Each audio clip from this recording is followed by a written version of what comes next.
What's your compound name? I've never even had a nickname, so there you go. Okay. I'm just the authentic me. Apparently, I am going to be flying like Peter Pan, according to Jason. Do do do do do do do dun dun ba da da da wah. One more. Bum bum bum bum bum bum bum bum bum Well, bum part of the bum reason bum. is because of Time to go.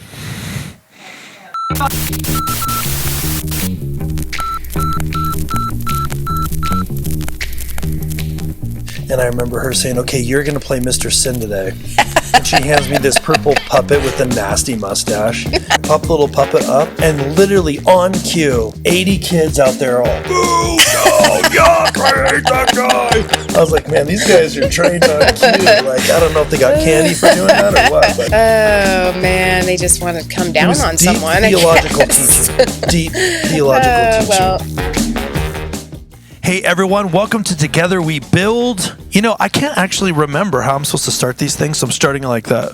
My name is Chris Behnke. I'm here with Prudence O'Hare. High five. You gotta hold the mic. So we have these microphones because we have 3 people here in the house. In case you weren't sure, we also have with us Kelley Salber. that's me. Kelley. Where's our Kelley is a applause freestyle rapper. She's going to be doing some verses for us today, and all we have to do is give her a couple of words. I think the first word should be coffee cup. Hit it.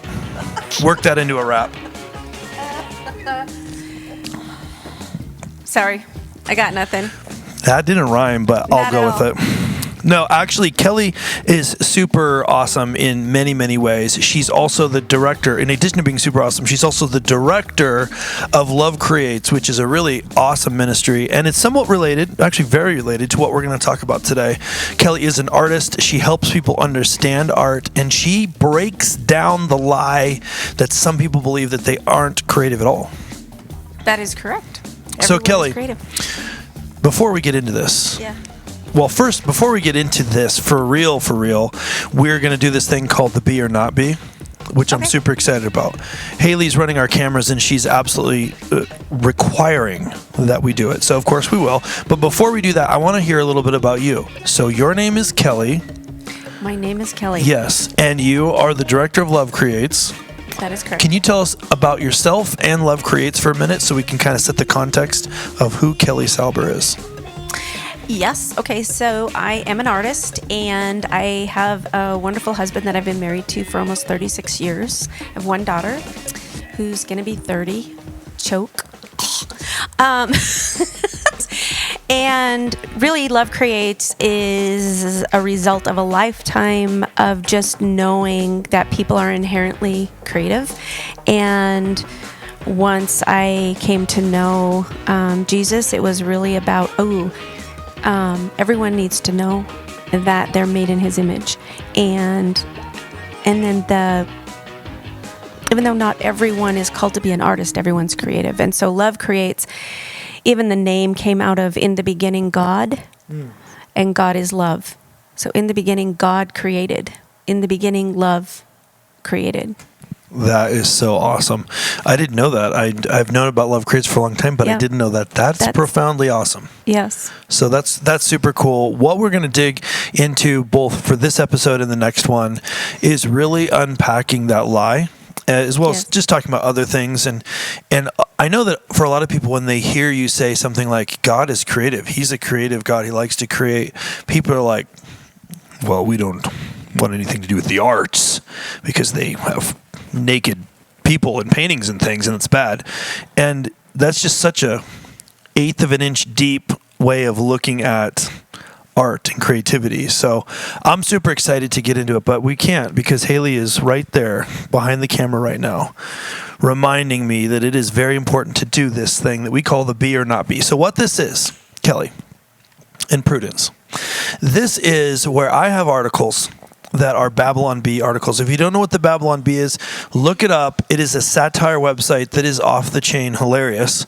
They take things that are too close to true and make them very humorous because they're not really true, but it's so close to true that it's very humorous. So you need to check that out. So I've got article headlines that are Babylon Bee article headlines. So those are not actually headlines. They're satire, comedy website thingies. And I also have headlines that are headlines that sound like they're satire comedy headlines, but they're real headlines. So you guys have to guess. Am I saying The voting committee. You're the voting committee. You're voting committee. Sometimes this is really hard. Sometimes it's really hard. It's sometimes very, very difficult. So you guys are going to tell me what you think. I'm going to read the headline, and then you're going to tell me what you think. Is it a Babylon Bee, in other words, fake comedy, or is it a real headline? Now, we need to distinguish this early on. A real headline doesn't mean it's actually real, because there's some things out there called fake news. We're just saying, is this a real headline? Does that make sense? You guys up for it? Yeah. Totally. Now, I think on the last episode, Prudence, you didn't do so well. Well, that's really unfortunate for our society. But I can't remember exactly what the score was. So I am feeling good about this, that you guys are going to get 100% each So of we're you. keeping score? Oh, for sure. Is there a we're prize keeping score? Some kind of prize? The prize is a participation trophy. Oh, because that's yay. what we do nowadays, whether you win or lose. Okay, so this is the bee or not bee. Are you guys ready? You guys, do you need to do calisthenics or anything? Get warmed up? But you need to make sure your computer is like turned, so we can't. Cheater, see. cheater! I just Are you don't- kidding me I right now? just don't want to see your computer. Wow, you know, so it's unbelievable, actually unbelievable. our own genius guessing. Oh my goodness. Right. Fine. Which we okay. are. Be or not be. Here we go. Be or not be. Introvert decides to finally tell husband of 10 years he's been mispronouncing her name. Be or not be. Husband finally decides to tell wife of 10 years that he's been mispronouncing her name. Not be. We got to not be. Prudence? I would say it is the B. So we got to not be, we got to be. Haley? Haley says not be. So we got 2 not be's and a B. Did you just say it could be real? She Yeah. thinks it. Yeah, It's that a means real not be. headline. That means not be. So wait, you said not be, right? Correct. And you said B. The B. And you said not be. Okay, it is drum roll. Insert drum roll Yeah, here. you forgot our buttons. Yeah, I don't have our buttons. Ta-da! It is a Babylon Bee article. Oh, okay. Dun, dun, dun, dun, dun, dun, dun. Kelly, we're going to give that one to you because we do these participation trophies, so you also won that one. Oh, Good job. yay. So you all 3 are 100% so far. You all 3 are 100%. And then I have to delete these so I don't do them in future episodes. Okay.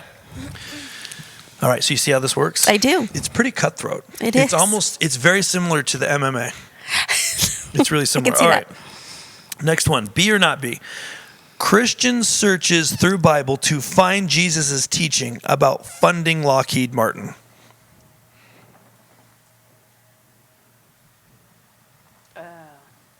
Some of these, when I read them, you are hoping with all your mind, body, and soul that it is a Babylon Bee article. Because if it's true, let me read the headline again. Remember, this is just the headline.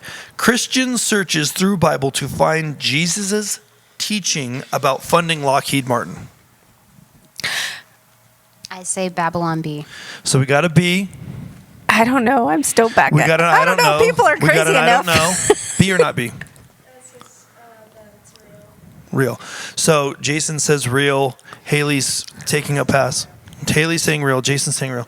It is, and Kelly's not sure. I'm saying it's real. And you're saying it's 'Cause real. people and are crazy. Alice, you're saying, or and Prudence, you're saying it's real. No. I think it's a B article. It is a B article. It is Okay, not so is this like paper, scissors, rock? And so the next time everyone will want to do B and it won't be? There is. This is 110% random, Kelly. Oh, yeah, I believe that. So Kelly's at 100% because she's getting her participation trophy. Prudence is at 100%. Haley's at 100%. Jason's. You guys are all scoring 100 so far. Okay, all right. So Let's do unfun. just one more. Let's do one more.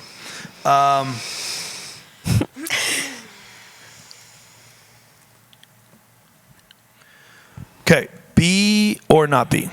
Largest state library association in the world to host drag queens at annual conference. True headline. I would say that's true. Haley?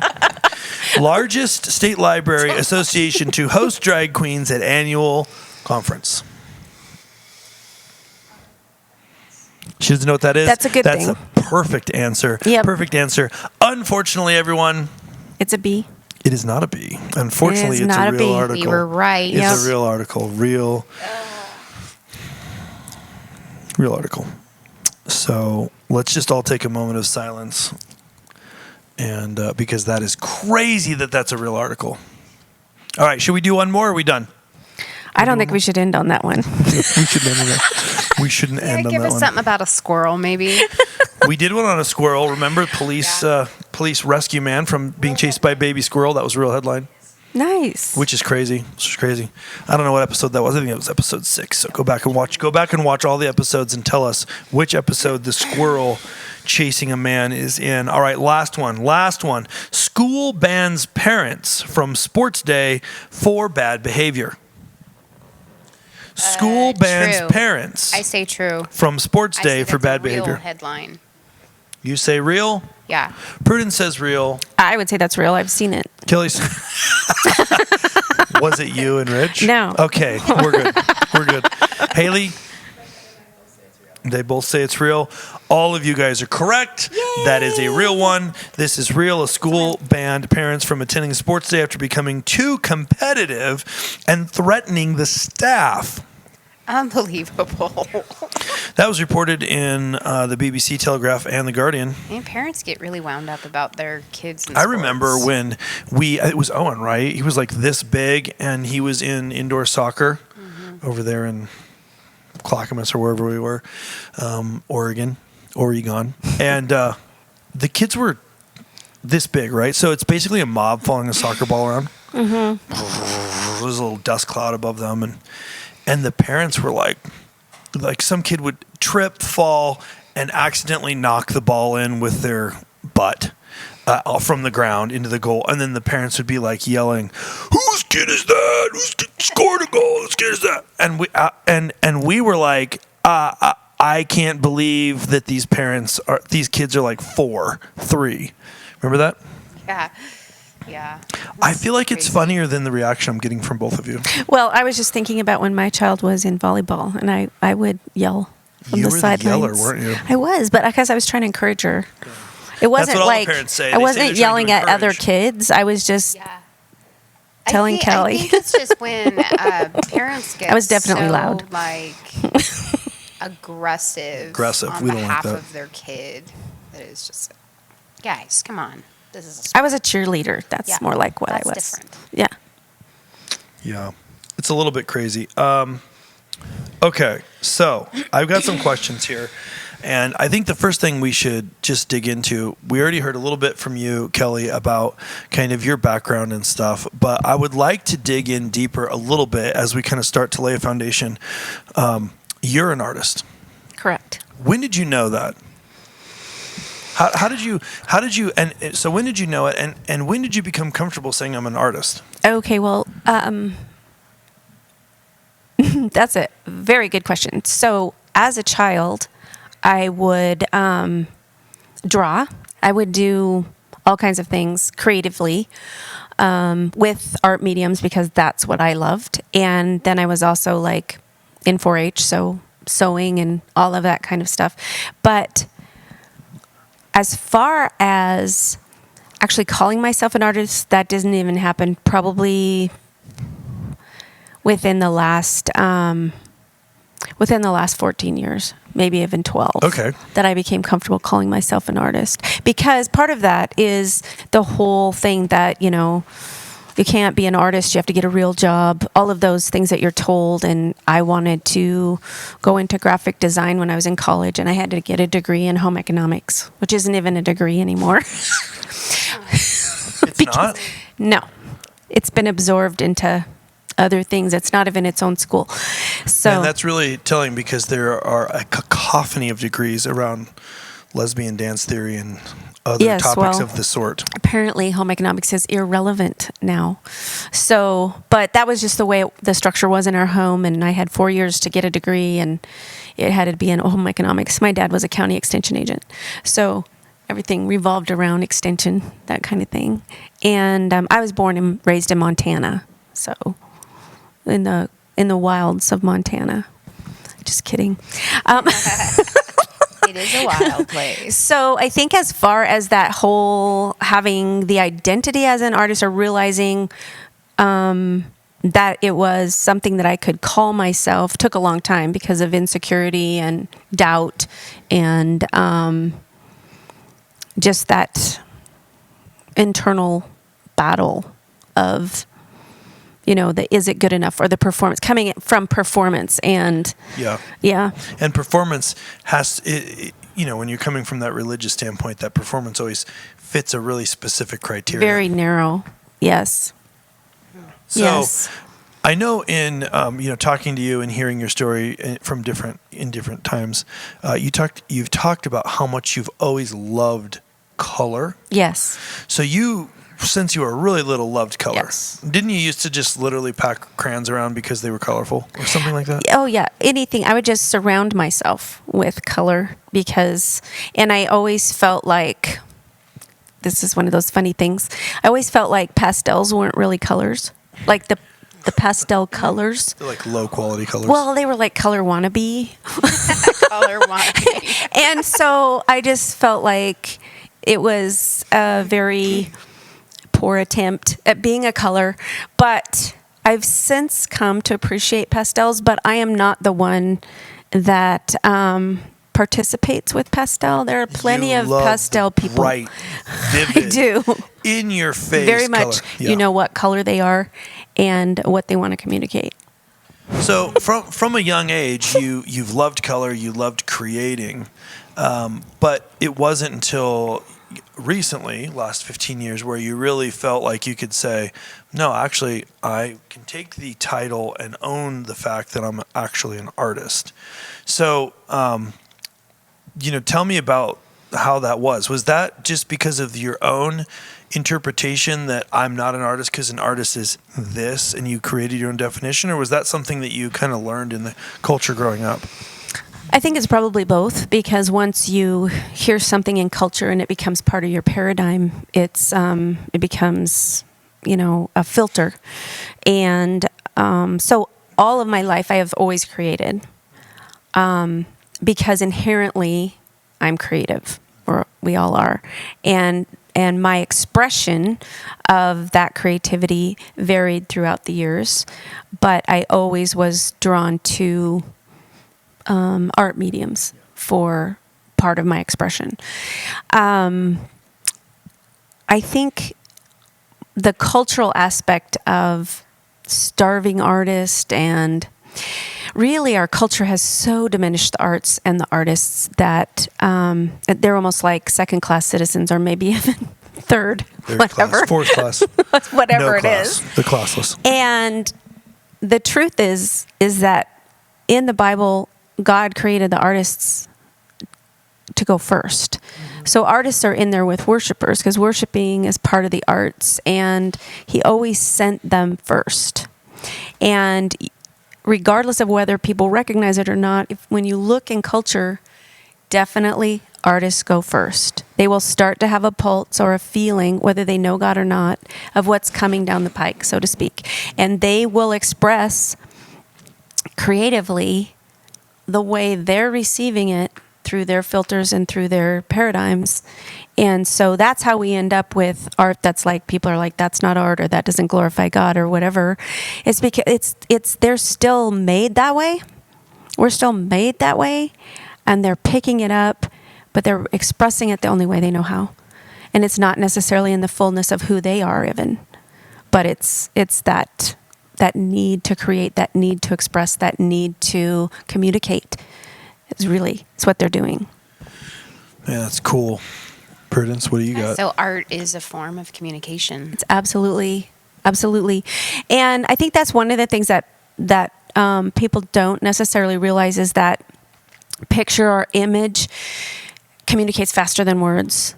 And so, and even music or rap or poetry Yes. or the spoken word, Yes. because it's at a different cadence, it's at a different frequency than normal just speaking. It travels faster. It's actually a brain science thing in a heart revelation kind of thing, where it'll just go past the mind, it'll go past the filters, and it'll go directly to the heart.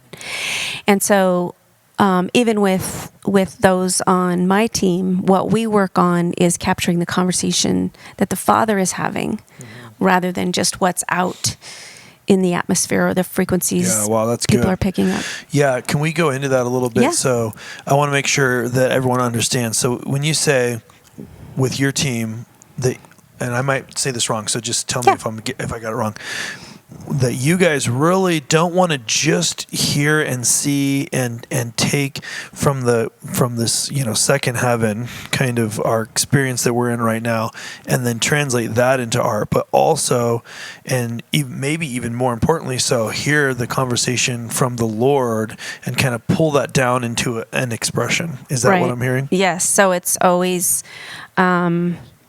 more of our teamwork is learning how to connect to the heart of the Father, which, Christ dwells in us. He lives in us. And so oftentimes our perception is that we're reaching out or reaching far away for something when actually it's already inside. And so it's just that place where we connect inside with the kingdom of God that's within us, or as He is, so am I. And my expression, or somebody else on my team, or your expression, or Prudence's expression is going to be completely different, because we're all unique in how we express Christ in us, right? And I think that's part of the struggle in our culture is being okay with that I'm different than everyone else, and just coming to that understanding from the Father's heart. He needs every one of us to express in our uniqueness and not like anyone else, because that's like, and I've used this example before, but it's like pointillism, which is a form of art back in the Impressionistic days when they used dots of paint, and they actually blended paint on their canvas rather than on the Oh, wow. Interesting. Yes. Sometimes those words just go away. The art thingy. It's the art thingy. And so two colors would be beside each other as dots, but when you stood back, they blended and became another color. And if you looked up really close, you could see all the dots, but when you step back, you can see the picture. And that's really how I look at people. It's like we're each our own unique dot of color, and we're part of a bigger picture. And so when we step back and look at everyone that's around us, they're all part of the bigger picture. And we all have cool. our color. And when I stand next to Prudence, our colors blend to become a different color, or, take that as far as you want. But so we could go a million ways on yes, that. there are so many directions. But what just immediately popped into my head is, wow, so if we're a color, and we're kind of representing a color, and that color is unique and it stands on its own, but then also as you step back, our color blends with God's other people that He's created to create new colors and paint a picture that He's the artist of, which is beautiful. That's super cool. That means we better shine as our color. Well, right? I'm sure there's probably some pastel colors in there, and that's okay. There could be at least two or three. Yeah. That is super cool. Which is that uniqueness that we're talking about. So really what I feel like is a part of our journey is just finding our own uniqueness, finding our own ways of how we create, because we're made in His image. We're made just like Him, right? So we're inherently creative. So that whole, I don't know if I'm jumping ahead, but that whole idea of I don't have a creative bone in my body is an absolute lie for every single person alive on the face of the earth. So as we kind of head towards, maybe talking about and dispelling that, how So there's this thing where when kids are little, this might not be true for all cultures, but for sure in Western and European cultures, when children are really little and they're like, Daddy, I want to start a circus. You're like, oh, that's so cute. You can do whatever you want to. You can be whoever you want when you get bigger. And then if you're 17 or 18 or 19 or 25-year-old is like, hey, Daddy, I want to start a circus. You're like, maybe you should think about something a little more practical than that. And we just have this, for good reasons, we have this culture where we kind of squish that creativity out of people. I think that's based on a fear, but what is that? I think a lot of that is conforming to a structure that's been built and propagated. Yeah. So, right. And yes, definitely fear would be involved in that. They've done studies where like 98% of 5-year-olds are creative geniuses, and by the time you get to be 20 or 21, 98% are creative geniuses as children, and then by the time they're adults, only 2. Yes. Yeah. Wow. And that's, same things I heard, you can't make money as an artist, or, I believe that part of our role as the body of Christ, as sons of God, is to change the narrative, and create platforms and schools and, change the structures that are already on the earth, because they don't work. That's powerful.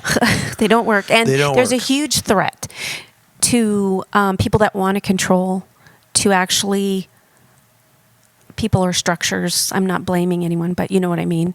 That want things to be tidy, because creativity really is limitless, and you can't control creative people. Yeah, man, that is super cool. I would love to dig in a little bit in this regard with you, Prudence. So I just suspect that. So you're an author. You've written 2 novels. As of the time of this recording, the second one hasn't been released yet, but it's going to be released the fall of 2022. So if you're watching this in the future and it's past that day, it means you need to go buy that book. It's amazing. It's called The Sound of Wings. So growing up, you're a pretty profound musician and author. Growing up, were those things fostered as valuable? Now, I know your parents, your mom specifically, saved her own money and purchased you a piano because she believed in that. So that was encouraged. Yeah. But how would you were you encouraged, or was this much later in life you then gained the confidence to go writing and things like that? Well, for me, I was mostly homeschooled as a kid. I had 1st grade and 8th grade in private school, and everything else was homeschooled. And a homeschool you're given a lot of free time, lots of free time, typically speaking. I mean, I think there's probably families out there that are maybe more structured, but for me, it was fantastic because I had enormous amounts of free time as a kid to just explore directions that I wanted to try and sample. And you didn't have a phone. No, I didn't have a phone.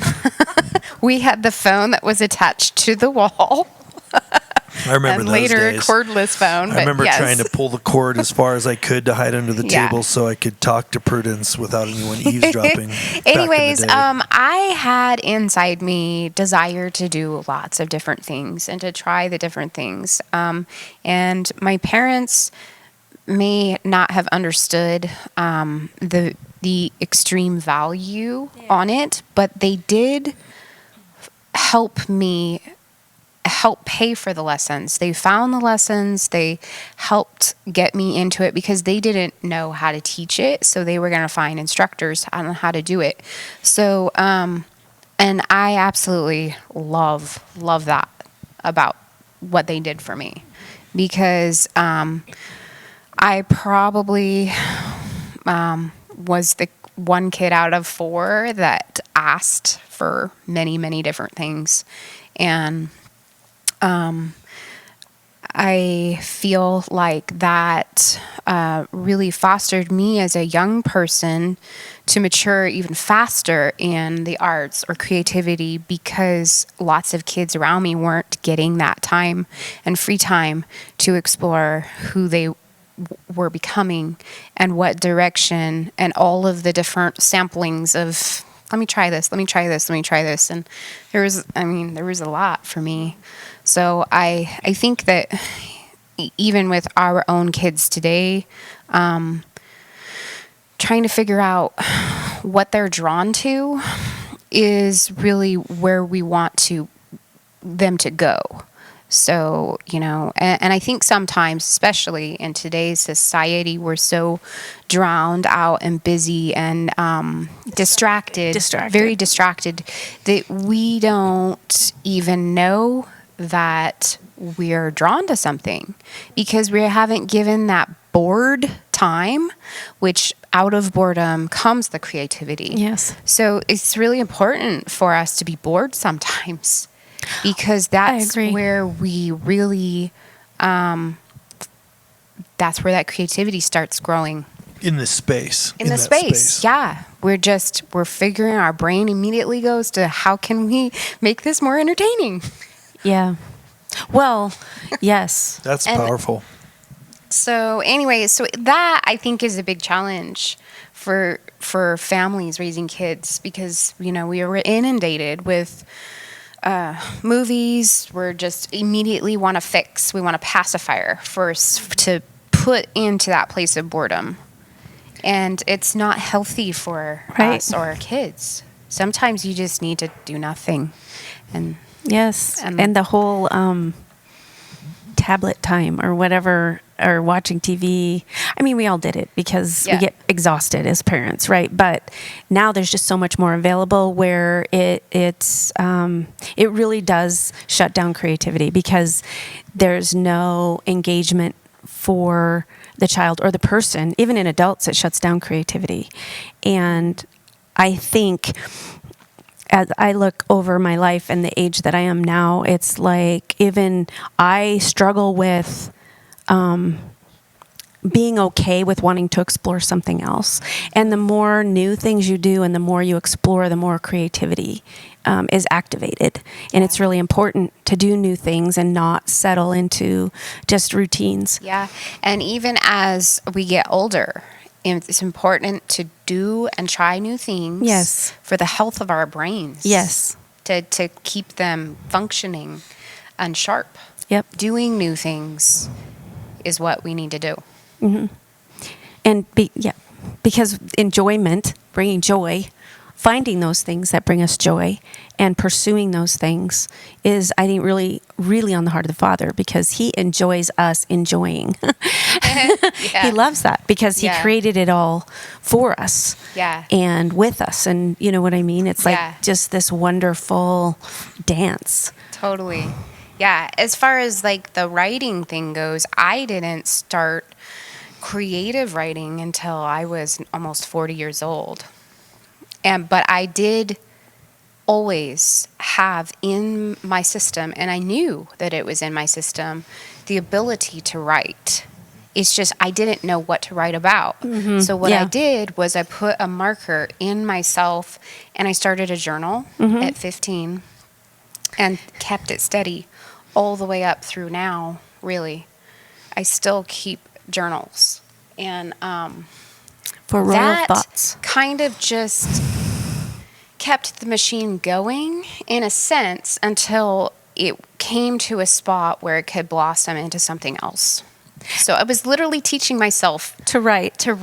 And I think that's a really important point, Chris, because people oftentimes, I mean, if we don't, we may think, sorry. I get so many thoughts going at once, but it's like, it's that whole idea of that when people are creating, or let's just take painting or drawing or something that people associate with being creative. Yeah, for sure. If you do not practice, and if you do not go at it with the idea of that everything's not a masterpiece, where it's okay to just play. It's okay to just record or whatever. It's okay to just mess around, because our culture is so bent on results, Yes. or at least mine was growing up. Oh, for sure, 100%. It was always about results, or it's always about how much money can you make, or you know what I mean, at that kind of thing. How is this going to sell, or how do you connect to the market, or all of the things that plague artists. And so it's just it's that idea of like, you have got to be comfortable playing, and approaching whatever it is, whatever you're excited about in whatever way, or something new, in that idea of, I'm going to approach it with wonder. I'm going to approach it with just that childlikeness of, it's okay to like stomp in the puddles and get wet. Totally. It's okay to draw refrigerator art, so to speak. It's okay to play with all the colors and realize if you use them all at the same time in watercolor, it becomes gray or brown, and that's not as fun. But you learn to use At least the not mediums. as fun for Kelley. Yeah. She doesn't like gray, brown, or pastels. I'm keeping track. I mean, comparison is something that just is a major attack on creativity. So much. Yeah, Really. I feel like, I'm thinking about, as you're talking about this, I'm thinking about my dad. My dad is in his retirement now, and he watched Bob Ross draw a little happy this, happy that, little bunnies and stuff. And so he's like, I'm going to start painting. So he gets some painting stuff and canvas and whatever. I think he's using acrylics, even though Bob Ross was always oil, right? Yes. Doesn't matter. And he paints some things, and then he was like super reluctant to show us, because he's like, I just don't understand how this is possible, but this doesn't look like Bob Ross's. And then he shows it to us. He's like, this isn't very good. And it's actually really good. Yeah. And it was really good, considering it was like the third time he ever tried to paint something. Right. But that is what the culture does. Yes. It's got us programmed that, Bob Ross can whip out a painting in 42 minutes, because that's how long the TV episode is. And he's got these happy little trees and bushes and bunnies, and it looks incredible. And so I should be able to whip out a great little scenery picture here in 42 minutes, because, but he spent tens of thousands of hours over his lifetime Developing the skill. Yeah, exactly. And I love to encourage everyone to create, but my grandma didn't start till she retired, and I have tons of paintings from her. And I have another friend that used to be on Love Create's team, but she moved.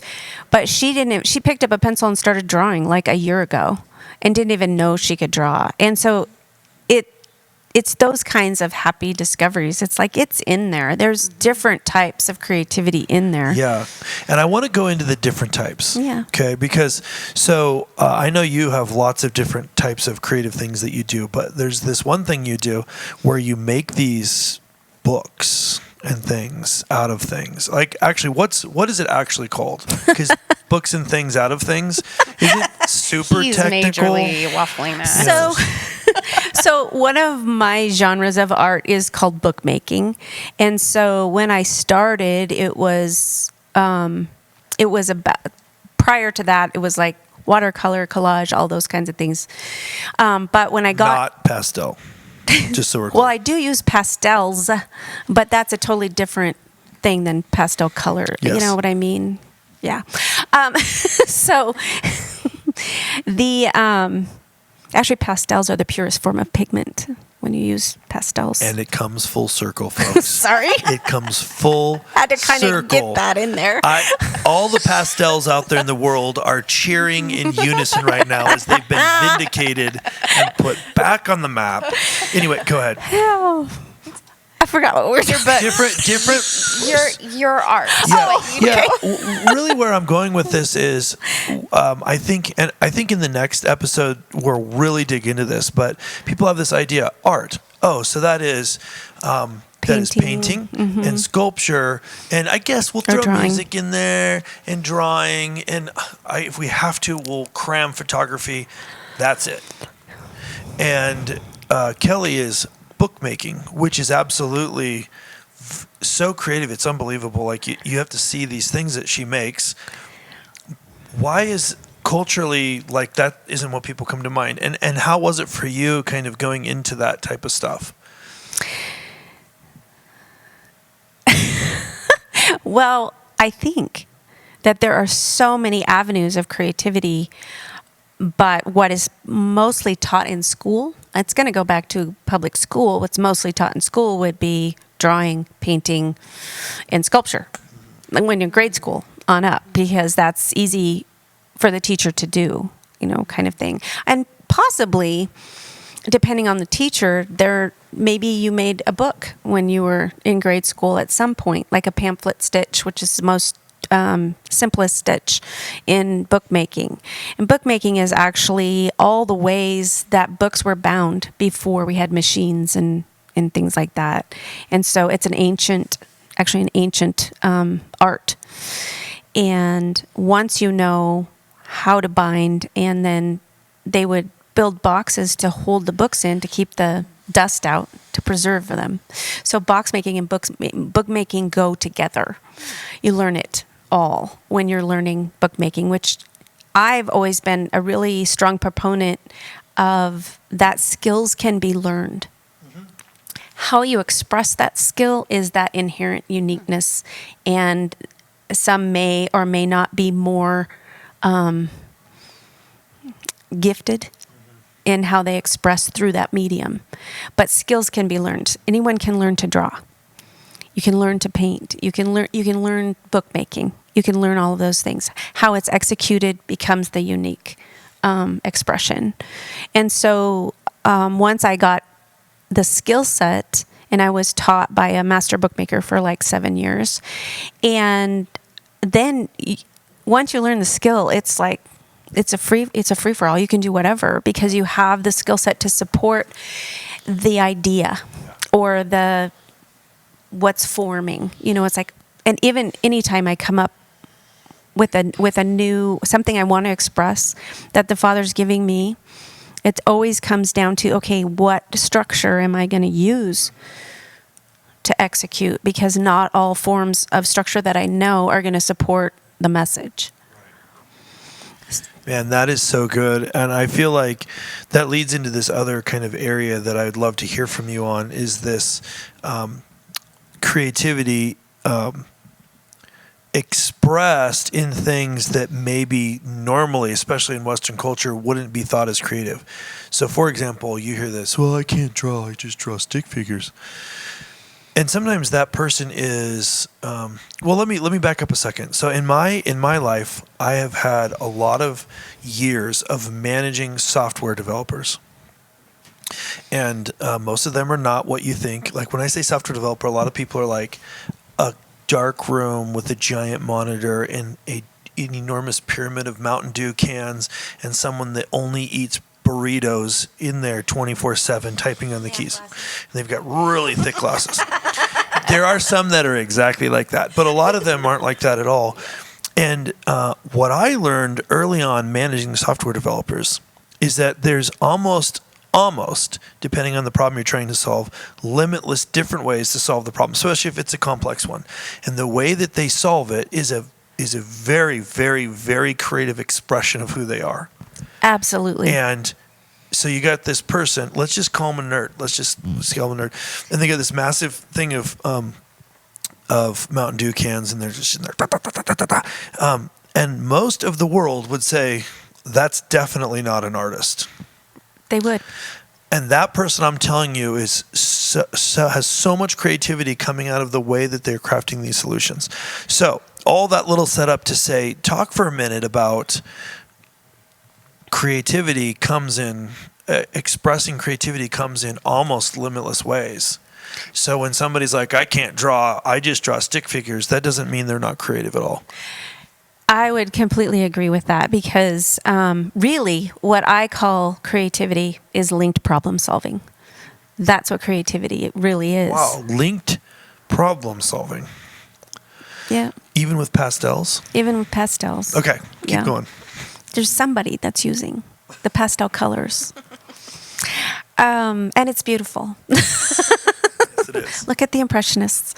But I think that's the mistake. Now, part of what I do is I will have like workshops to open up creativity, and I use art mediums to do that, even if they can only draw stick figures or whatever, because it, like I said, it's bypassing filters, it's bypassing cultural norms or things that we've accepted, lies that we believe, and places where we've gotten stuck.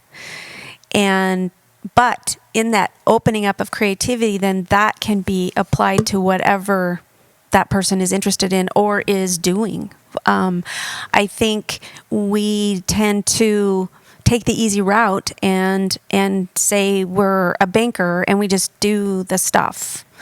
But banking can be very creative. Accounting can be very creative. Sometimes can be it's so creative you go to jail. Well, that's a good point. See, it's creative. Guess what, though?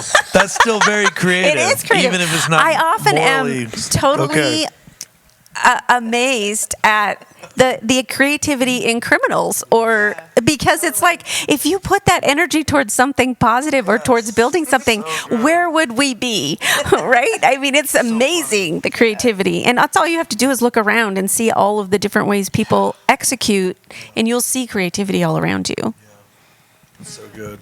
So I'd love to hear from you, Prudence, specifically on writing.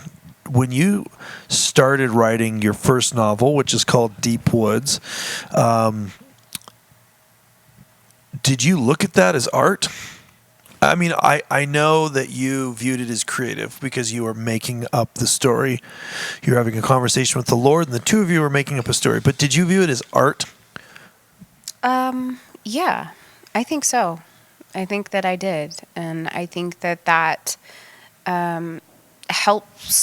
helped me actually in that first project to not really try to compare myself with other people, because you shouldn't be doing that when it comes to art and creativity.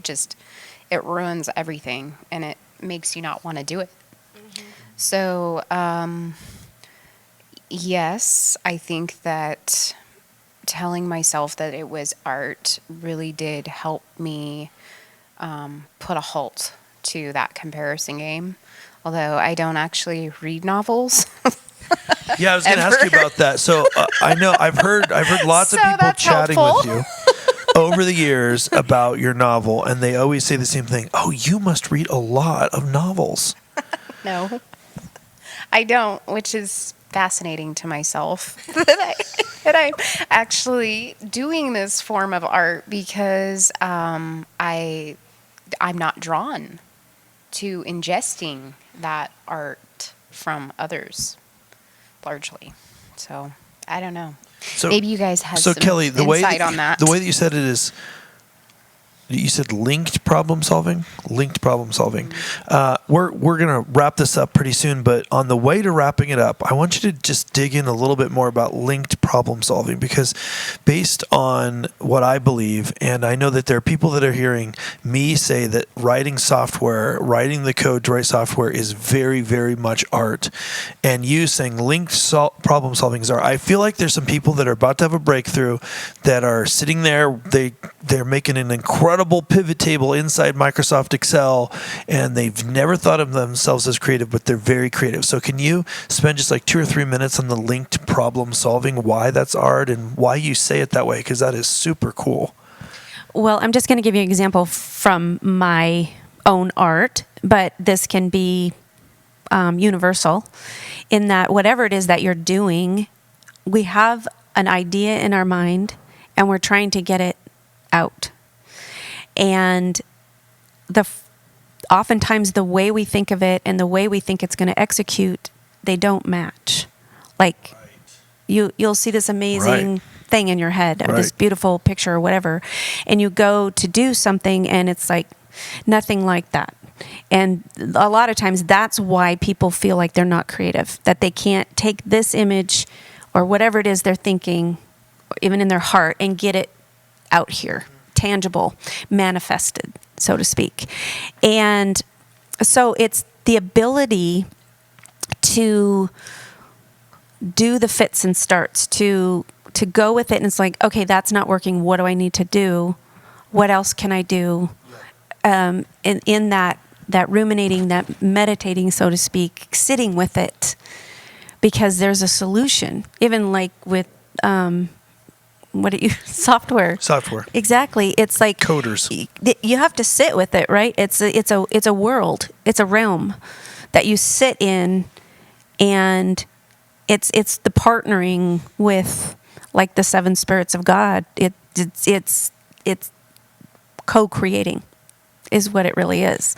And so if we can sit in that place and take the pressure off, like just relax and take the pressure off of, I have to come up with this solution. It's not that. It's more like play. It's more co-creating. It's even bantering ideas back and forth with the Trinity. It's a relaxed place. And culture doesn't super cool. say that, but if we can come to that in the truth of our being, knowing who we are and who we're created to be, co-creators, creative, and just sitting in that place, then we come into our uniqueness, we come into that oneness, and we're able to communicate the conversation we're having with the Father. Man, that is so encouraging in one hand. It's profound in one hand, but it's also really encouraging in one hand, because I know a lot of people will relate to that, and they're probably, things are popping into their head right now as I'm saying this, things are popping into your head of where you have said to yourself, I'm not creative, and examples are popping into your head of obscure things you never would have said are art or creative or part of a creative process, and they are. They're popping into your head. They're popping into your head. Even things like, what just popped into my head, coming up with a clever solution on how to move a piece of furniture through a doorway. Right. Like those are creative things, where our brain is linking together to solve the problem, linking solutions together. It's super, super powerful. Prudence, your thoughts real quick before we wrap this up on linking problems together, because you're a high innovator. And if you don't know what that is, go back a couple of episodes and find our episodes where we talked about the core identity and some of that stuff. But as an innovator, you love solving problems. Do you and have you seen your ability to solve problems as creative, or is that like, Oh yeah, totally. Yes. The art of even organization is huge in problem solving, and people have all sorts of creative ideas on how to solve the problem of mess and chaos. And my favorite actually is something that looks good but is also functional. That's like my absolute favorite. Yes. I love innovator and stabilizer that solution. Yeah.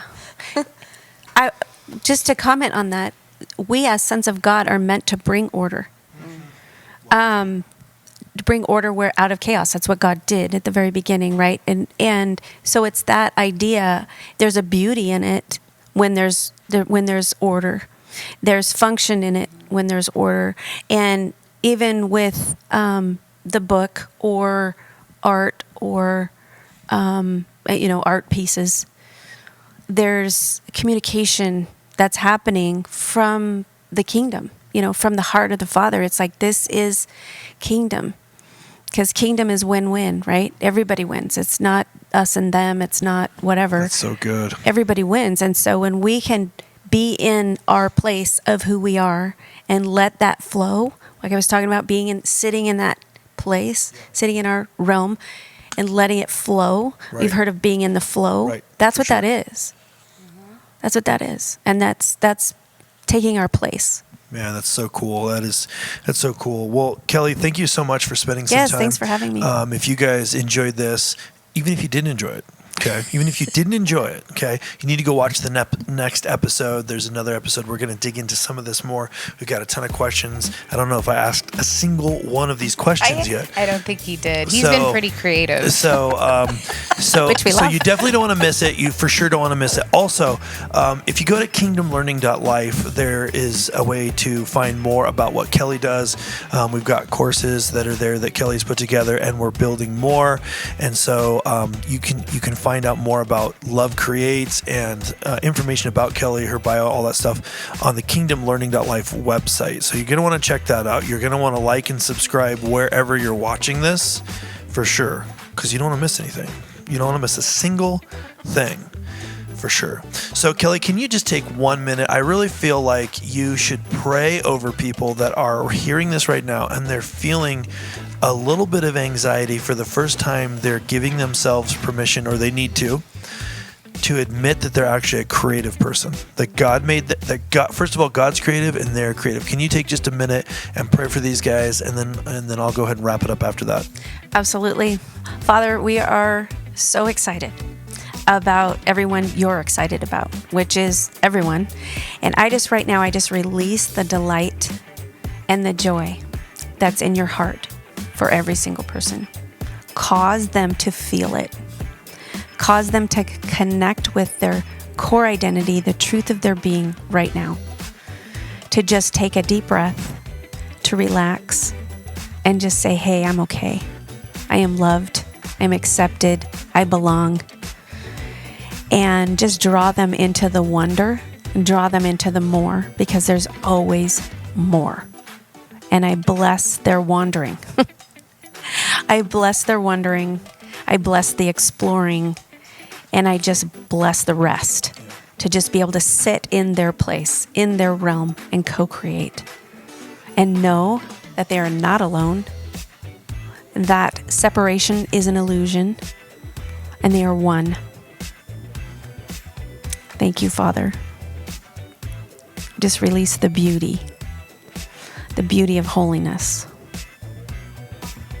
And Lord, I just put an exclamation point on mankind was your idea and you're excited about it.